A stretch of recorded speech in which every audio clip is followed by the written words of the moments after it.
आम्ही लहानपणी शाळेत असताना ना खूप मजा यायची.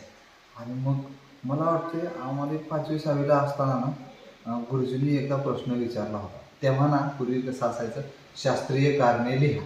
आणि मग शास्त्रीय कारणे लिहामध्ये कसा होता एक प्रश्न, की माणूस चंद्रावर उड्या मारत मारत चालतो, कारण लिहा. मग गुरुजींनी वर्गात प्रश्न विचारला, माणूस चंद्रावर उड्या मारत मारत चालतो का, कारण काय, शास्त्रीय कारण लिहा. आता कुणालाच येईल, सगळे गप बसले असे चिडीचूप. आमचं गण्या नेहमी काहीतरी वेगळं उतरले ना, त्यानं हात वर केला. गुरुजी म्हणले, बघा शाबास गण्या कसा सांगतो, गण्या सांग बोल म्हणून. गण्या म्हणला, आपल्याला नुसतं कोणत्या गावाला जर जायचं म्हणलं तर केवढा आनंद होतो, आणि चंद्रावर गेल्यावर तर किती आनंद होईल. म्हणून माणूस चंद्रावर उड्या मारत मारत चालतो.